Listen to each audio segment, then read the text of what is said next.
কোনো হাজাম যদি বলতে পারে যে কলমা পড়ে খাতনা দেওয়াটা অমুক কেতাবে আছে, আমি সারা জীবন সেই হাজামের পেশাবের বাণী তুলব। শাহাদাতটা, এই যে কলমা শাহাদাত যেটা পড়ে ইসলাম কবুল করতে হয়, এই কলমা শাহাদাত যদি 200 পরিবার হয়, তাহলে ছেলে আর মেয়ে নারী পুরুষ মিলিয়ে যদি হিসাব করি, গড়ে এক একটা পরিবারে যদি আমি 4 জন করে ধরি, তাহলে 200 পরিবারে 4 দুগুণ 800 মানুষ আছে সাবালক। ওতে 100 যদি নাবালক বাদ দেই, তাহলে 700 সাবালক আছে। এই 700 সাবালক নারী কিংবা পুরুষ কলমা শাহাদাত আশহাদু আল্লা ইলাহা ইল্লাল্লাহ ওয়াহদাহু লা শারীকা লাহু ওয়া আশহাদু আন্না মুহাম্মাদান আবদুহু ওয়া রাসূলুহু, এই কলমাটা 700 মানুষের ভিতরে কজন পড়তে পারবে? মোটামুটি একটা বলে। হ্যাঁ, কতজন? বুঝতে পারলাম না। 100 জন পারবে। আর আগা কাটা কি 100 জনের আছে না সবার কেটেছে? ও কি চুলকুনিতে কেটেছে ওটা?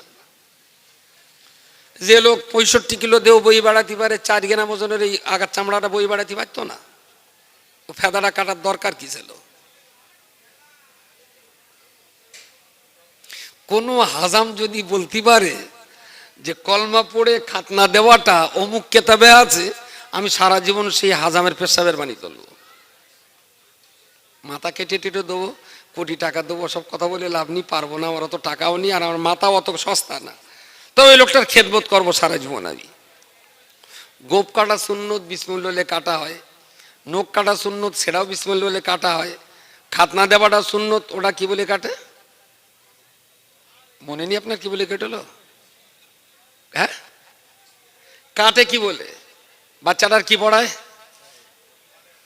কোথায় পেয়েছে যে আগা কাটার আগে কলমা পড়তে হয়? যদি কোন হাজাম দেখাতে পারে যে অমুক হুজুর বলেছে, অমুক মাওলানা বলেছে, অমুক কেতাবে আছে, অমুক হাদিসে আছে যে বাচ্চার খাতনা দেওয়ার আগে কলমা পড়িয়ে খাতনা দিতে হয়, এইটা যদি কোন কেতাবে দেখাতে পারে, মরণ পর্যন্ত তার পেশাবের বাণী তুলব। কোনো কেতাবে নেই। এটা হলো হাজামদের তৈরি করা মানে ধারণা একটা যে ওইটা না কাটলে মুসলমান হয় না, তা শুধু শুধু কাটবো, মুখে একটু পড়িয়েও দিলাম,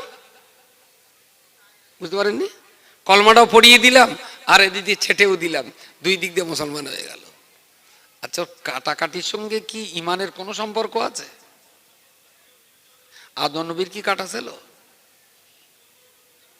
আদম নবীর, আদম, নূহ, ইয়াহিয়া, জাকারিয়া, সুলাইমান, দাউদ, লূত, ইউসা, আমার জানা মতে কোরআনের যে 25 জনের নাম এসেছে, আর 1,24,000 নবী রাসূল পৃথিবীতে এসেছেন, ইব্রাহিম খলিলুল্লাহ থেকে শেষ নবী পর্যন্ত খুব বেশি হলে 102 নবী হতে পারে।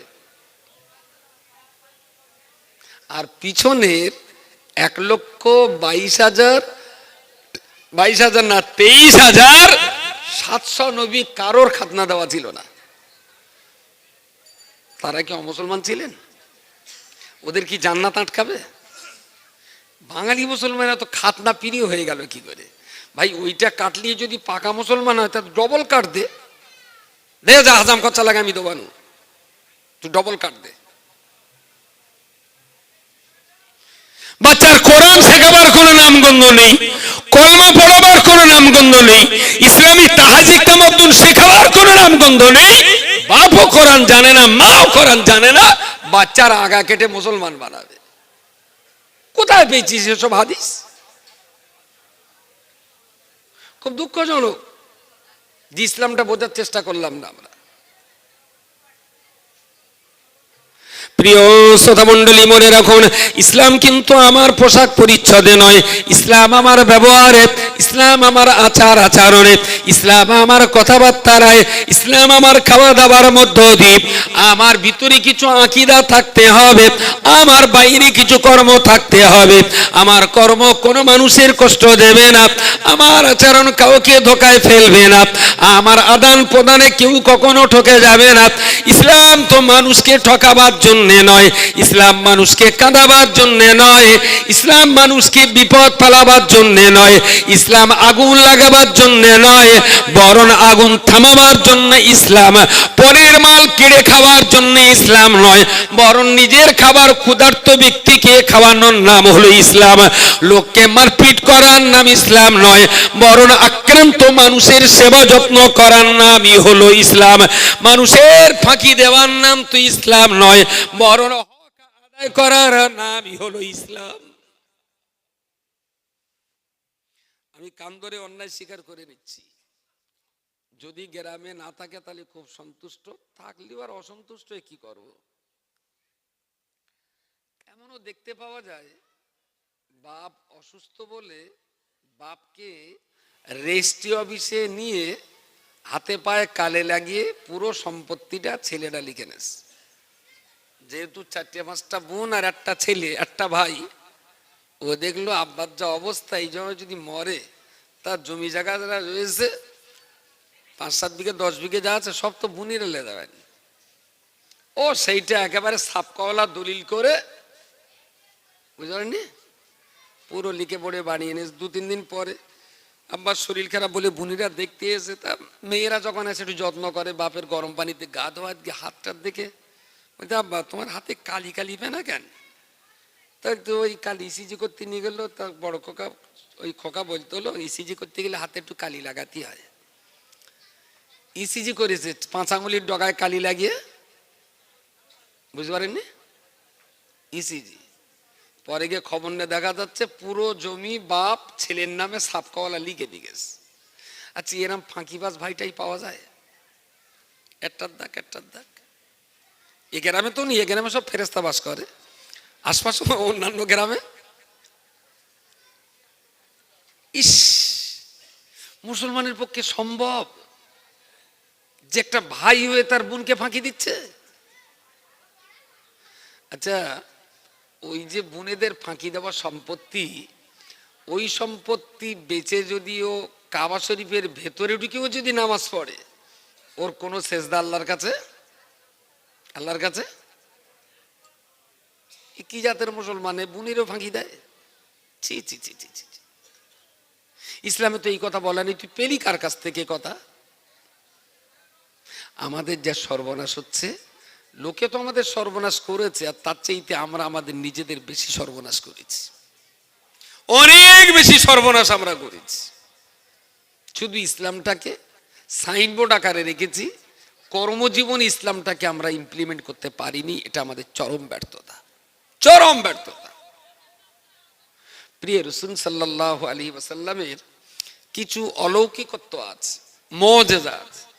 তার ভেতরে অন্যতম একটা মুজিজা হলো, রাসূলুল্লাহ যখন 4 মাস 4 বছর হালিমার ঘরে ছিলেন, জন্ম নেওয়ার পর 4 বছর তিনি দুধ মাতা হালিমার ঘরে ছিলেন। তারপরে আবার 4 বছর পেরিয়ে গেলে রাসূলুল্লাহকে নিয়ে হালিমা হুজুরের আম্মা আমিনার কাছে দিয়ে গেলেন। মাঝখানে অনেক লম্বা চওড়া উত্থান পতন, ঝড় ঝঞ্ঝা পেরিয়ে গেছে।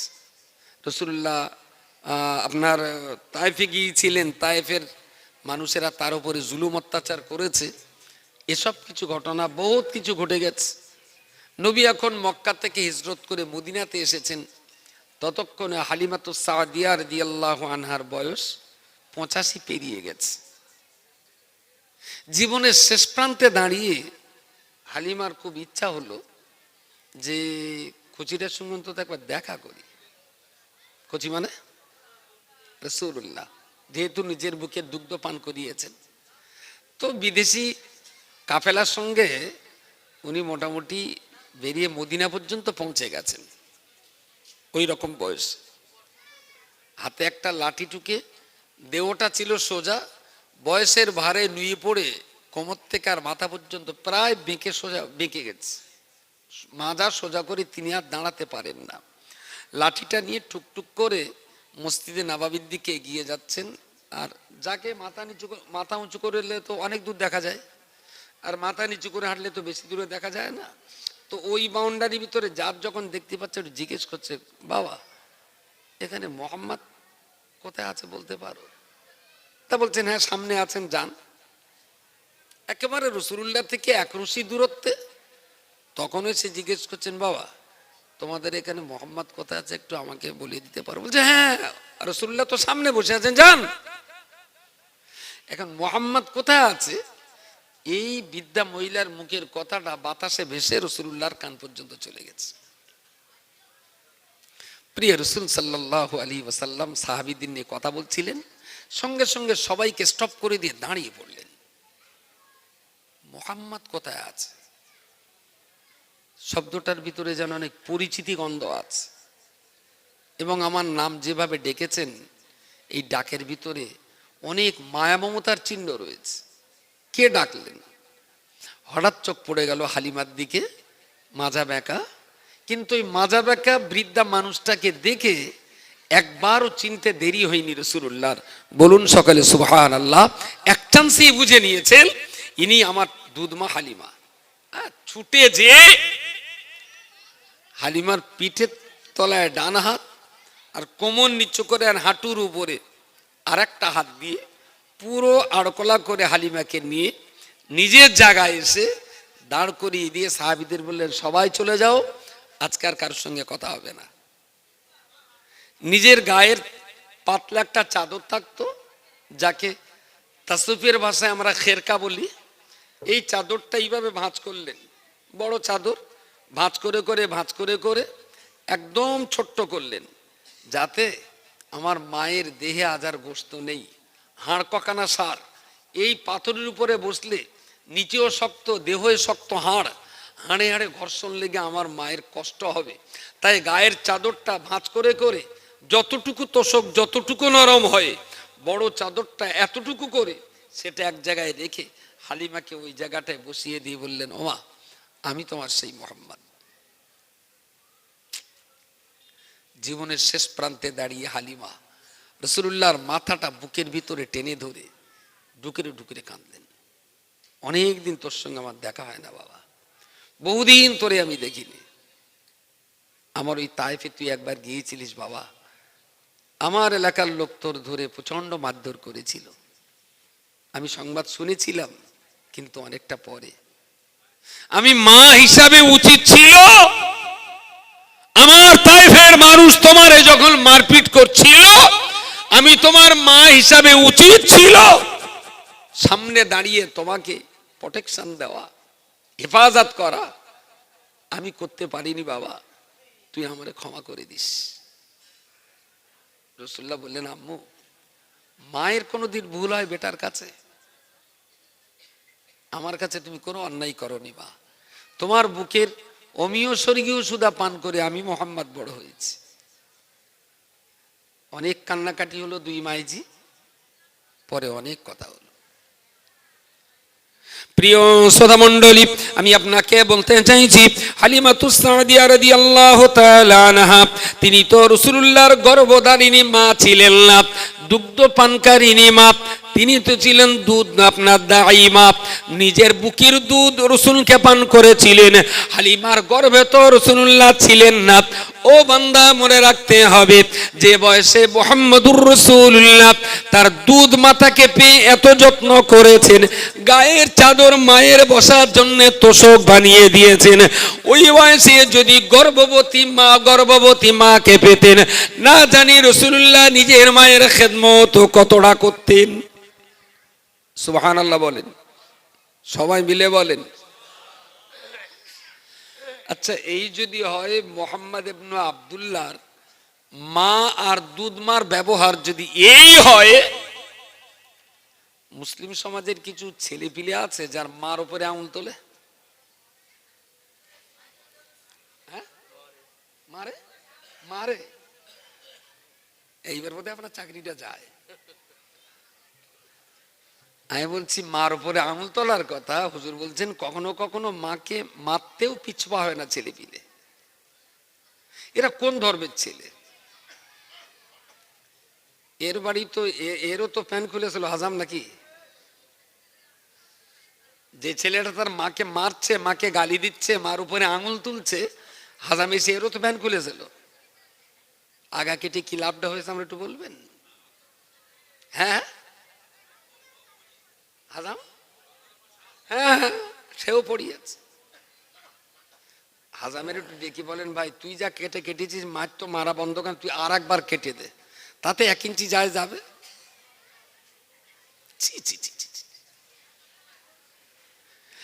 যদি আমি স্বীকার করি মুহাম্মাদুর রাসূলুল্লাহ, আমি যদি স্বীকার করি মুহাম্মদ আল্লাহর নবী, তাহলে সেই মুহাম্মদ তার মায়ের সঙ্গে কি ব্যবহার করেছিলেন, আর আজকের দিনে আমাদের ছেলে মেয়েরা তারা তাদের বাপ মার সঙ্গে কি ব্যবহার করছে। ঘাটতি কোন জায়গায়? ঘাটতি একটাই জায়গায়, যে এরা শুধুমাত্র দেখা দেখি বাস আর লাগালাগি চাষ মুসলমান হয়েছে, ইসলামের কিচ্ছু জানে না। ইসলাম পড়িওনি, কেউ পড়ায়ওনি, জানেও না। মায়ের উপরে আঙুল তোলা, বিশ্বাস করুন শুধু আপনাদের চোখে না, আমারও চোখে পড়ে। আমিও তো বইকারায় বসবাস করি, অনেক ছেলেপিলিকে দেখেছি মার উপরে রাস করতে। আমি মারতে দেখিনি সরাসরি, তবে মাকে রাস করতে দেখেছি। তা খুব যখন অধৈর্য হয়ে একার সময় গিয়েছি সেই ছেলেপিদের কাছে, আমি শোন, তুই তোর মার সঙ্গে যা আচার ব্যবহার করতেছিস, যদি শরীয়তের লাগাম আর শিকল যদি আমার হাতে না থাকতো, তুই যে আঙুল তুলেছিস মার উপরে, আমার মনে হচ্ছিল তোর আঙুলটা কেটে দেই। এখনো পারিস তা আঙুলটা লাবা। মায়ের সামনে আঙুল তোলার ইখতিয়ার তোর দেওয়া হয়নি, তোর অধিকার নেই। তুই মার সামনে আঙুল তুলবি, তোকে এই অধিকার দেওয়া হয়নি যে তুই তোর মায়ের সামনে গলাবাজি করবি। যাক, বদমায়ের শৈলী অন্তত আমার কথাটা রেখে তারপরে আর ঝগড়াটা করলো না। কিন্তু সে যে ভালো হয়ে গেছে না, তা হয়নি। সেই দিনকার মতো আর এখন ওর মার বকার আগে খোঁজ নেয় আমি বাড়ি আছি কি, এরকম খবর আমার কাছে আছে। আমি বলছি ও তো ভালো হয়ে গেছে এখন, যে না ভাই সে ভালো হয়নি, ওর মার সঙ্গে ঝগড়া করার আগে দেখে নেয় আপনার গাড়ি আছে কি। যেদিন গাড়ি থাকে মার কিচ্ছু বলে না, আপনি চলে গেলে তারপর আবার ধরে। প্রিয় শ্রোতা মণ্ডলী, আল্লাহ কি বলেছেন? আল্লাহ পাকের নবী মুহাম্মদুর রাসূলুল্লাহ সাল্লাল্লাহু আলাইহি ওয়াসাল্লাম মা হালিমার সঙ্গে যখন কথোপকথন করছিলেন, ওই রকম একটা সময়ে নবী আমার মা হালিমা জিজ্ঞেস করলেন, ও বাবা মুহাম্মদ, তুমি যখন 4 বৎসর আমার ঘরে অবস্থান করছিলে, তার ভিতরে ওই 4 বৎসর থাকাকালীন বাচ্চা বয়সে যখন আমার বুকের দুগ্ধ তুমি পান করতে, আমি প্রায় লক্ষ্য করে দেখতাম আমার বুকের কখনো ডান ধারের স্তন, কখনো বাম ধারের স্তন, যখন যেটা বেশি দুধ মনে হতো সেই দিকটায় তোমাকে আমি খাইয়ে দিতাম। একটা বুকের দুধ তুমি পান করার পরেতে আমি যখন ঘুরিয়ে আর একটা বুকের দুধ খাওয়ার জন্য দেখাতাম, তুমি তো একই সঙ্গে কোনোদিন 2 স্তনের দুগ্ধ পান করনি বাবা। আমার বারবার মনে হতো মোহাম্মদের কি পেট এতটাই ছোট, একটা স্তনের দুধ খেয়ে তার কি আর খিদে থাকে না। আমি বারবার চেষ্টা করতাম আমার 2টি স্তনের দুধ তোমার খাওয়াবার, কিন্তু কোনোদিন চেষ্টা করেও পারিনি। সেই ছোট বয়সের কথা তোমার কি মনে আছে? আমি তো তোমার মা, আমার মনে আছে। তুমি একসঙ্গে 2টো স্তনের দুধ খাওনি। যদি ডান্দারটা খেয়েছো তো বামদারটা খাওনি, যদি বামেরটা খেয়েছো তো ডান্দারটা খাওনি।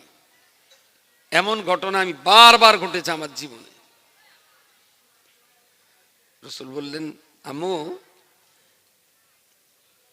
আসলে আপনার বুকে যে দুধ আল্লাহ দিয়েছেন ওই দুধটা অ্যাকচুয়াল আমার জন্য না, ওই দুধটা এসেছিল আপনার গর্ভজাতক আর একটা ছেলে, তার নাম আব্দুল্লাহ।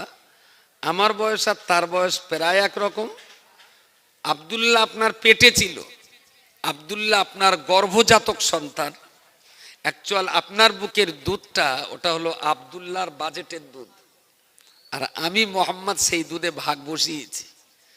তাই আমি যখন খেতাম, একটা বুকের দুধ পান করার পর আপনি শত চেষ্টা করলেও দ্বিতীয় স্তনের দুধটা আমি দুধ ভাই আব্দুল্লাহর জন্য রেখে দিতাম।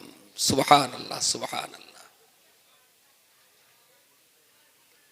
দ্যাট ইজ মোহাম্মদ ইবনে আব্দুল্লাহ। মুসলমান তো তাকে রসুল বলে মেনেছে, মুসলমান তো তাকে হাবিবুল্লাহ বলে মেনেছে। তাহলে আমাদের মান্যবর যে নবী মায়ের কোলে বসে ভাইয়ের দুধের হক আদায় করেছেন, সেই মুহাম্মাদের উম্মত এত বড় চিটার হয় কি করে যে বাবার সম্পত্তি বোনের ফাঁকি দিয়ে সবটা লিখে নেয়। সালে এ তো অমিত শাহর উম্মত, এ তো দিলীপ ঘোষের উম্মত, এ কি করে মুহাম্মাদের উম্মত হতে পারে? দুর্ভাগ্য জাতির জন্য। এ জাতি ইসলাম পড়েনি, ইসলাম বোঝেনি, চেষ্টাও করিনি। তো দেখা দেখি চাষ লাগালাগি বা সবাই যখন কেটতেছে আমাদের একটু কাট, ও যখন দাঁড়িয়ে গেছে আমার একটু নারেলি বড্ড খারাপ দেখাচ্ছে, চল সবাই মসজিদে যাচ্ছে আমি একটু যাই। ইসলাম নিয়ে কোনো সাধনা, কোনো আরাধনা, কোনো চেষ্টা, কোনো গবেষণা কিচ্ছু নেই। রাসূলুল্লাহ যদি মায়ের কোলে বসে ভাইয়ের দুধের হক বুঝে দিতে পারে, আর আমরা পরিণত বয়সে বাবার সম্পত্তি হক নষ্ট করছি বোনদের।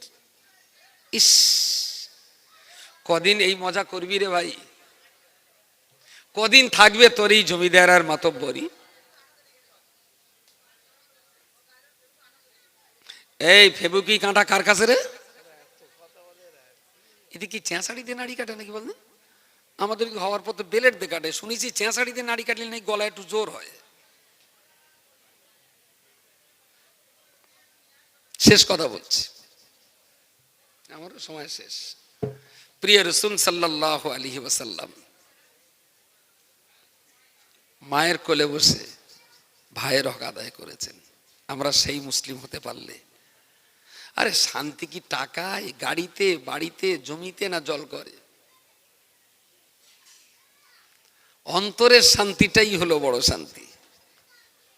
টাকার জোরে যদি শান্তি হতো তাহলে বড় লোকের বাড়ি বউ তালাক হতো না। টাকা দিয়ে যদি শান্তি পাওয়া যেত, বড় বড় ফিল্ম স্টাররা গলায় দড়ি দিয়ে আত্মহত্যা করে মরতো না। টাকার জোরেই যদি শান্তি পাওয়া যেত তাহলে এমএলএ হোস্টেল থেকে লাভ মেরে আর এমএলএ কে মরতে হতো না। সুতরাং শান্তি হলো আসল মানসিক শান্তি, আত্মার শান্তি। আর সেই শান্তি আসতে পারে যদি ইসলাম পূর্ণ মাত্রায় আমাদের ভিতরে বিরাজ করে, তাহলেই আমরা সেই শান্তি পেতে পারি। তাছাড়া কখনোই সেই শান্তি প্রকৃত অর্থে সম্ভবপর নয়। আমি অনেক দিন পর বা কেওসায় এসছি, এর আগে হুজুর কোনোদিন মনে পড়ে না ঠিক, আপনাদের এই দিকটা আমি ঢুকেছি। কোন দিকে সে? এখানে রাস্তার ওই দিকটায়? সে এই জমানায় না নূহ নবীর জমানায়? বহু কাল আগে হয়তো। আল্লাহ চাইলে আবার দেখা হবে। আমি দুটো তিনটে পয়েন্ট শেষ কথা আপনাদেরকে বলছি। বিবেককে জিজ্ঞেস করুন যে ইসলামের উপরে থাকবো না থাকবো না। যদি আপনার র্যাডার বলে যে না ইসলামের উপরই থাক, ইসলাম ছেড়ে কোথাও যাবি না। যদি আপনার র্যাডার বলে যে ইসলাম ছেড়ে কোথাও যাবি না, তাহলে কালকে থেকে ইসলামটা পড়ুন প্লিজ। পড়াশুনো না করলে আপনি কখনো ইসলাম বুঝবেন না। কালকে থেকেই পড়া শুরু করুন। এবং আমাদের কোলের ছোট ছোট বাচ্চা কাচ্চা যারা আছে, ছেলে মেয়ে, ভাইপো ভাগ্নি, ভাইপো ভাইজি, ভাগনা ভাগ্নি, সবার জন্য কোরআন পড়াটা বাধ্যতামূলক। এবং কোনো ছেলে মেয়ে যাতে আইসিডিএস, প্রাইমারি, হাই স্কুল কেউ যাতে ড্রপ আউট না হয়, তার জন্য গোটা গ্রাম জুড়ে আমাদের কাজ করতে হবে। পঞ্চায়েত ইলেকশন ক বছর পর? বলে আবার ভোট, পঞ্চায়েত ভোট ক বছর পর হবে? 3 বছর না, কত? 2 বছর না, হয়ে গেছে তো, 2-3 বছর হয়ে গেছে বোধহয়। আবার সামনে ওটা বিধানসভা, তো যাই হোক, বছর 2 এখনো বাকি আছে পঞ্চায়েত ভোট। তো পঞ্চায়েত ভোটে সবচেয়ে মজা হয়, কারণ ক্যান্ডিডেট সব তো গ্রামের ক্যান্ডিডেট থাকে। অ্যাসেম্বলি ইলেকশন বা লোকসভা ইলেকশন অত মজা হয় না, পঞ্চায়েত ভোটে খুব টেনশন হয়, মজা হয়। এন্ড পঞ্চায়েত ভোটে কংগ্রেসের নমিনেশন সাবমিট হয়, টিএমসির নমিনেশন সাবমিট হয়, আর অন্যান্য দলের।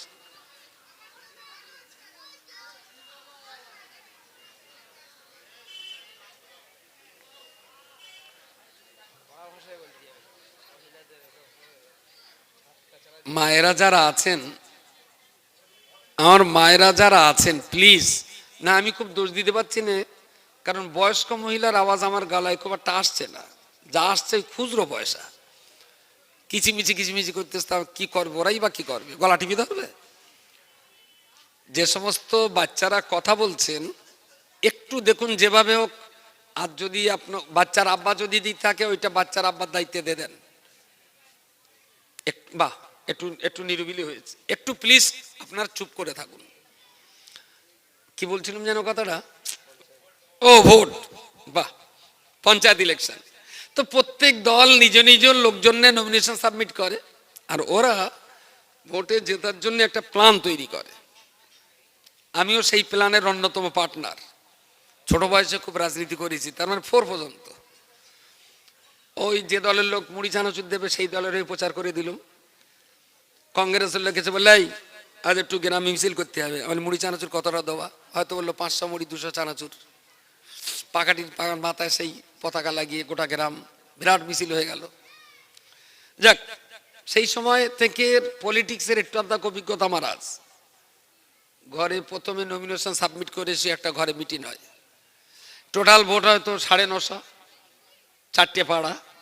বসে এবার চিন্তা হলো, রশিদ বলে, এই যে বাবু, বলো তোমার পুকুর পাড়ার খবর কি? তাহলে পুকুর পাড়ায় তো 170টা ভোট, তা ও ভোট মোটামুটি আপনি পেয়ে যাবেন, খুব একটা টেনশন নেই। তাহলে আমি জিততে পারবো ওই পাড়ায়? তাহলে ও পাড়ায় আপনি জিতে যাবেন।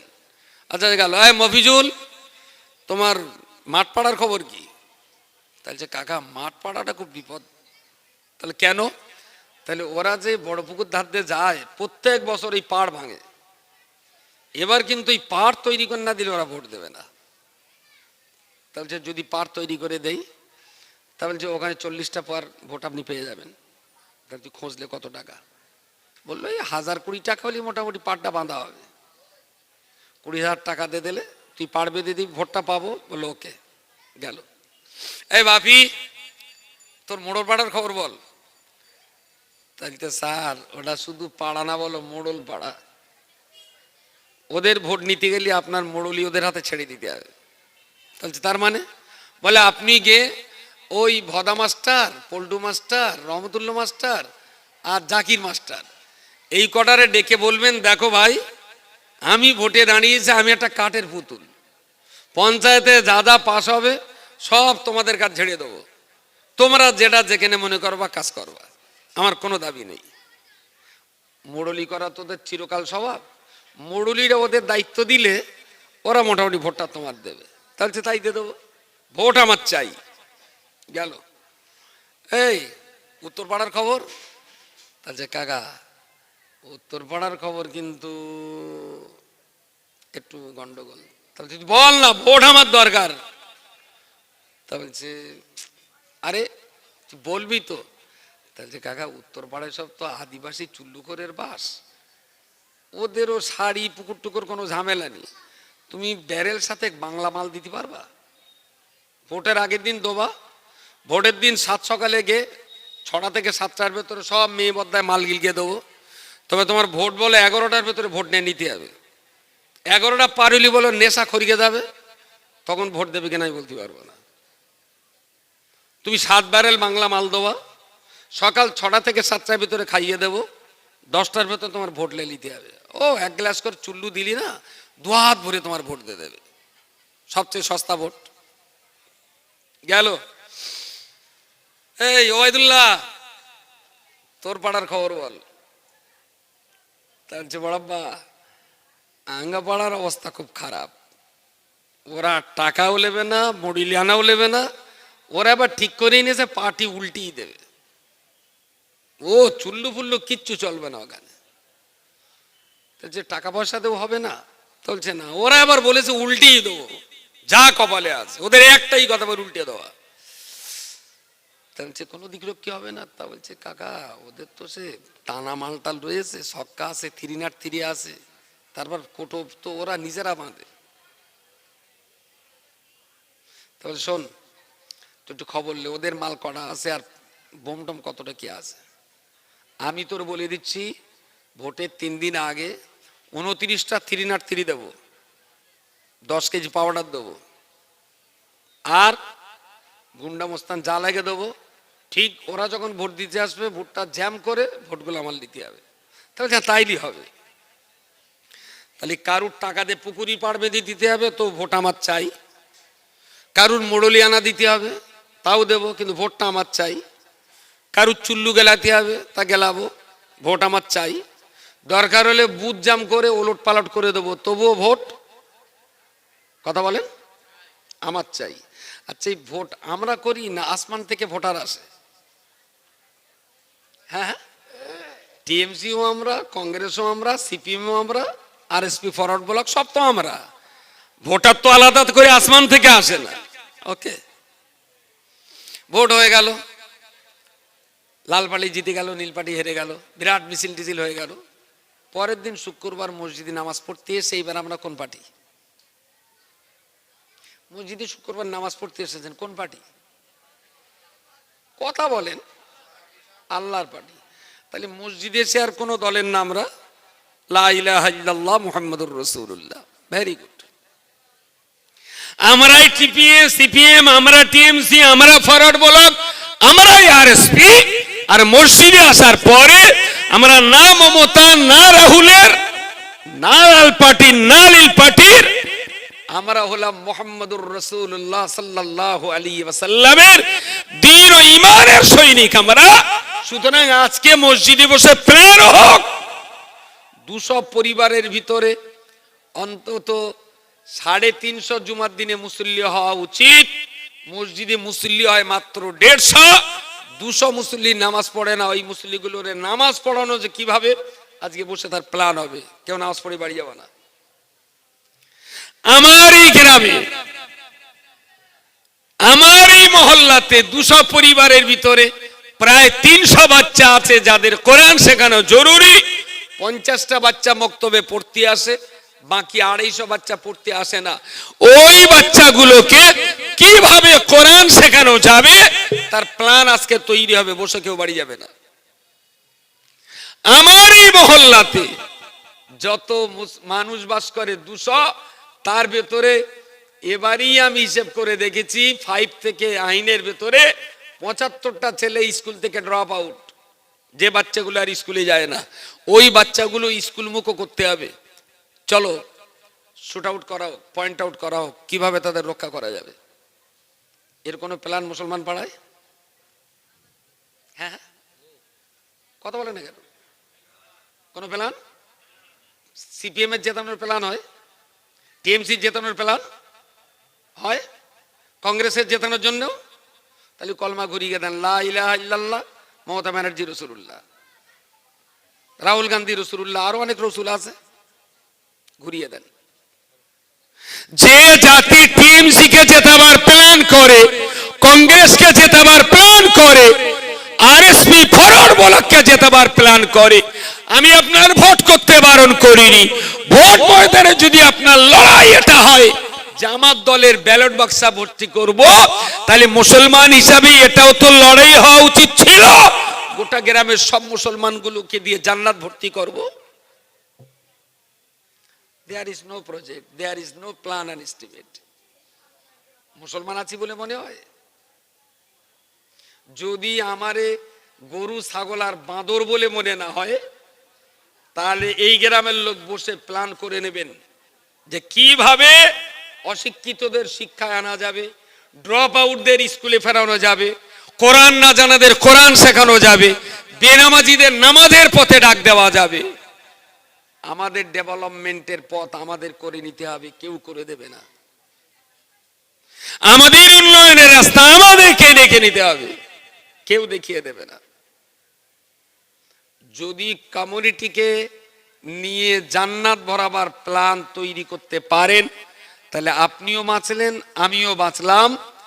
আর যদি দিনের পথে এনে নামাজ শেখাবার, কোরআনের তালিম দেবার, স্কুলে লেখাপড়া করাবার, শিক্ষার অগ্রগতি ঘটাবার, কমিউনিটি ডেভেলপমেন্ট অ্যান্ড এম্পাওয়ারমেন্টের জন্য যদি কোনো প্ল্যান পরিকল্পনা নিতে না পারেন, তাহলে জানবেন এই গ্রামে যে কটা ভালো নামাজি আছে সে কটাও পার পাবে না। কু আনফুসাকুম ওয়া আহলিকুম নারা, আল্লাহর বিধান অনুযায়ী আমি নামাজি, ভালো হয়েছে, আমার ছেলেটার নামাজ পড়াবার দায়িত্ব আমার, মেয়েটাকে নামাজ পড়াবার দায়িত্ব আমার, আমি কোরআন পড়ি, ওকে, দারুণ ভালো খবর। আমার বউ বাচ্চা ছেলে মেয়েদের কোরআন পড়াবার দায়িত্ব আমার, আমার প্রতিবেশী যারা আছে তাদেরও কোরআন শেখাবার দায়িত্ব। কথা বলেন, বললি বলবেন বাড়ির ভাত খেয়ে বোনের মোষ তাড়াবো। ও খালু, তুমি তো বাড়ির ভাত খেয়ে সারা গ্রামের ভোট করতে গিয়েছিলে, সেদিন তুমি মোশাওনি। আর যখন আমি দ্বীনের কথা বলছি, ইসলামের কথা বলছি, শান্তির কথা বলছি, এডুকেশনের কথা বলছি, তখন বাড়ির ভাত খেয়ে বোনের মোষ তাড়াবার কথাটা মনে পড়ে, তাই না? একা একা জান্নাতে যাওয়া যাবে না। ইসলাম ব্যক্তিতান্ত্রিক ধর্ম নয়, ইসলাম সমষ্টিতান্ত্রিক ধর্ম। ইসলাম একাকিত্বের ধর্ম নয়, ইসলাম জমাতবদ্ধ মানুষের ধর্ম। তাই ভালো কাজ একা একা নয়, সবাইকে নিয়ে করতে হবে। খারাপ কাজ থেকে বেঁচে থাকা একাকী নয়, সবাইকে নিয়ে বাঁচতে হবে। তাহলে একটা সুন্দর সমাজ, একটা সুন্দর কেওসা, একটা সুন্দর পাকা ইন্দারা আমরা আশা করতে পারি। যে মহল্লায় সবাই কোরআন পড়বে, সবাই নামাজি হবে, সবাই সত্য কথা বলবে, কেউ কাউকে ঠকাবে না, কেউ কাউকে প্রতারিত করবে না, কেউ কোনো মানুষের সঙ্গে হিংসা বিদ্বেষে জড়িয়ে পড়বে না। বোনের হক ফাঁকিতে দেওয়া তো দূরের কথা, গ্রামের কোনো প্রতিবেশীর হক আমরা কখনো ফাঁকি দেব না। দেখবেন এহকালেও শান্তি, ইনশাআল্লাহ আফটার ডেথ শান্তিতেই আমরা কাটাতে পারবো। ত্রুটি বিচ্যুতির জন্য ক্ষমা চেয়ে নিচ্ছি। আমার পরবর্তী বক্তা মাওলানার হুজুর কই, 12 মিনিট সময় হক নষ্ট করেছি, তার জন্য তার কাছে ক্ষমা প্রার্থী। দুটো কথা বলি। একটা হলো আমাদের অল ইন্ডিয়া সুন্নাতুল জামাত একটি এনজিও, নন গভর্নমেন্ট অর্গানাইজেশন। এই এনজিও মূলত আমরা এডুকেশন নিয়ে কাজ করি, চাইল্ড এডুকেশনটা বেশি এবং ক্যারিয়ার গাইডেন্সের উপরে কাজটা বেশি করি। তো আমাদের 86টার মতো মাদ্রাসা আছে। আর নতুন যে প্রজেক্টটা বিবি আসিয়া এডুকেশনাল ইনস্টিটিউট, এটা হয়েছে শুধুমাত্র মাধ্যমিক পাস মেয়েদের জন্য, মাধ্যমিক পাস মেয়েদের জন্য 11-12 পড়াবো। আর এই 2 বছরে তাকে দিনের তালিম যেটা জরুরি সেটা দিয়ে দেব। আর কাউন্সিলিং মোটিভেশনাল ক্লাস এ 2 মধ্য দিয়ে বুঝে নেব কোন মেয়েটা কোথাকার উপযুক্ত, কেউ নার্সিংয়ে, কেউ ফিজিওথেরাপিস্টে, কেউ লয়ারে। যে মেয়েটা যে লাইনের যোগ্য আমরা সেই মেয়েটাকে সেই লাইনেই পড়িয়ে তাকে আমাদের স্কুল থেকে সেই কলেজে আমরা আবার ডাইভার্ট করে দিই। এইভাবেই চলছে স্কুলটা। এবার মাধ্যমিক এক্সামের পরে আবার বাচ্চা ভর্তি নেব, পারলে আপনার বাচ্চাটার জন্যও যোগাযোগ রাখতে পারবেন। আমার চিন্তা শুধু পরকাল নিয়ে নয়, শুধু ইহকাল নিয়ে নয়, আমার চিন্তা হলো মনুষ্যত্বের মানবতার কাল নিয়ে, ইহকাল পরকাল 2 কালটা নিয়ে আমাদের চলতে হবে। আর যদি কোনো মেয়ে এরকম থাকে আমার সঙ্গে যোগাযোগ করবেন। জানুয়ারির 15 তারিখের পর আমরা অনলাইনে ফর্ম লঞ্চ করব। আর লেটেস্ট যেটা এবছরই শুরু করতে চলছি, তাকওয়া হিফজুল কোরআন